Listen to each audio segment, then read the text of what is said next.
Hey guys, Stooge here with a video talking about the announcements made at the recent Warhammer Skulls event. I'm super hyped about some of the announcements, specifically the Owlcat and Dawn of War 1 announcements. So I just wanted to have a quick chat about those, but I also wanted to touch on a couple of the other announcements that I have a little bit of interest in, but need more information. To start off with, there was a Total War Warhammer 3 teaser trailer. I do like playing Total War Warhammer 3, but the announcement was light on information, and they've since released info about the Legendary Lords, but I'm more interested in the reworks and additions to the factions associated with the Legendary Lords than I am with the actual Legendary Lords themselves. And I don't think that info will come out anytime soon, and CA will probably release that information a bit closer to release, so I'm in a slightly hype holding pattern on the Total War Warhammer 3 stuff. The other announcement that I have a bit of an interest in is Mechanicus 2. I did a full playthrough on the channel, so you can check that out if you're interested in seeing Mechanicus 1. But I'm pretty hyped about Mechanicus 2, but I need a bit more information. The first game was basically playing as Adeptus Mechanicus exploring a Necron tomb world, and based on the trailer for Mechanicus 2, it looks like they're expanding out because I saw some outdoor snow-covered terrain. So I'm interested in seeing what Casado are doing there, because if they can expand it out to more than just a Necron tomb world, that would be really cool, and I would be super hyped about that. Obviously, I'm hoping they bring in new units, new weapons, and that sort of stuff, but I'm just waiting for more information before I get a bit more hyped. The first announcement that I'm truly super hyped about is the Dawn of War 1 Definitive Edition, which is basically a remaster for of the Dawn of War 1 games, which is really good. Sometimes you get a dodgy remaster where they don't give you the full game experience, but this doesn't look like one of those cases, so I'm super happy that they're doing the base game, Winter Assault, Dark Crusade, and Soulstorm. Dawn of War 1 was a game I played a lot. It was a recommendation from some friends that we played Dawn of War 1 at a LAN together, and it was a lot of fun. The variety of all the different 40k races and everything really made the game super fun, and there was just a different sort of feel to Dawn of War that made it a super compelling RTS for me. My favorite RTS games were StarCraft, Age of Empires 2, and Dawn of War, and all three of them had their very own unique aesthetic, which I really love. So I'm super hyped about a remaster for Dawn of War 1. It's something I've wanted for a long time. It's something that a lot of other Dawn of War 1 fans wanted for a long time, and then more recently it was rumored, and it's just great to have it actually confirmed, and that at some point, hopefully, we will actually get a remastered Dawn of War 1, which is super cool and super hype.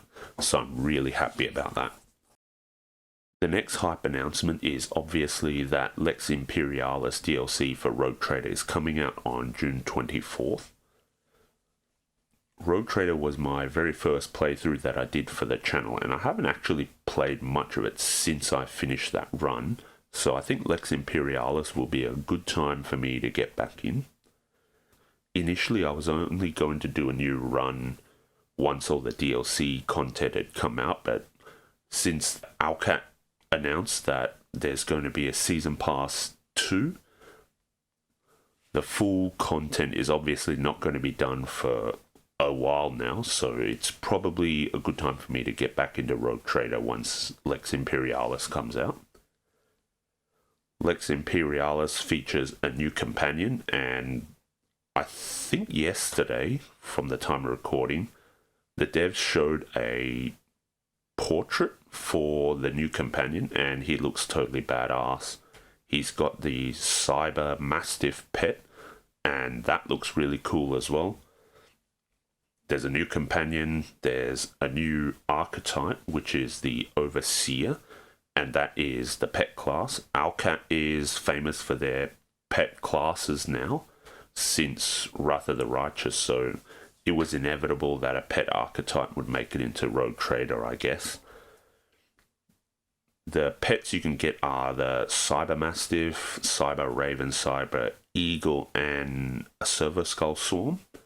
So that's really cool. And based on what Owlcat has released about the actual pets themselves, they all look quite distinct from each other. So I think it's going to be really good fun to see how people use specific pets for their particular play style. Owlcat are also bringing shields as a new kind of weapon item that you can equip for your characters, so that's going to be a lot of fun. They're also revamping the shotgun because there's a new Arbites origin, and then there are 3 sub-origins within that, and one of those origins is, I guess, a Vanguard that uses a shield. One of the other ones is a shotgun user, and that's why there's a bit of a revamp for shotguns. I don't normally play the shotgun style in CRPGs, but I've heard that other people who did try the shotguns in Rogue Trader weren't very impressed with how they played. So hopefully Owlcat can improve that, and shotgun enjoyers will have a really good time with Rogue Trader. The final Arbites sub-origin seems like a kind of support character, so that's going to be really cool, and obviously they're shooting for different play styles with the different sub-origins, and that looks like it's going to be a lot of fun to play with. And last but not least, arguably the most hype announcement is that Owlcat are working on a new CRPG based on the Dark Heresy tabletop game. My understanding is that the Dark Heresy setting focuses on investigating heresy and corruption, rooting all that out and trying to find traitors and punishing them. So that's going to be really interesting. I'm curious to see how Owlcat implement the investigation mechanic, since a lot of players really didn't enjoy Kingdom Management and Crusade Management from the Pathfinder games. I think more people enjoyed the Colony Management from Rogue Trader. I'm presuming that the investigations mechanic will be the management mechanic that has been in Owlcat's previous games, so I'm hoping that Owlcat can implement investigations in a way that more people will enjoy, as opposed to the sort of divisiveness from the Kingdom and Crusade Management of the Pathfinder games. Owlcat have also released 5 of their companions and confirmed that more are coming. The 5 that we already know about are already very diverse. We have a Tarantine Cabal Medicae. I don't know too much about the Tarantine Cabal. There's a Catachan Astra Militarum companion, and I don't know if he is a Catachan jungle fighter, but I remember the Catachan jungle fighters being very famous in Imperial Guard or Astra Militarum lore. There's also an Ogryn character, which is not something we've seen in Rogue Trader, so it's nice that we're getting new character archetypes coming into a second 40k CRPG, and Ogryns are just cool in general, so I'm hyped about that. There's also a Kroot, which is super interesting because we never had direct interactions with Tau from the Rogue Trader game from memory. So it's good to see that we're getting introduction of new races. There's also an Eldari Psyker, which is going to be really fun. And because Owlcat have confirmed there will be more companions to come, I think a lot of people want an orc companion or something like that. I've never been a huge fan of orcs, but I can see why people would want an orc companion, and even as someone that doesn't really like the orcs that much, I think it'd be really cool to get an orc companion. If nothing else, just for the complete chaos that an orc companion would bring. That would be absolutely amazing. I think the timeline between Rogue Trader and Dark Heresy is not very long, so there's potential for cameos from characters from Rogue Trader to appear in Dark Heresy, which will be really cool as well.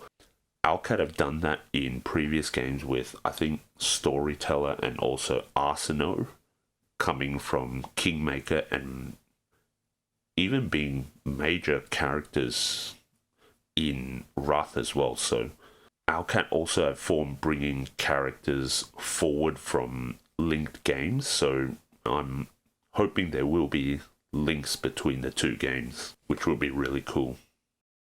That basically wraps up my thoughts on the announcements from the Warhammer Skulls event.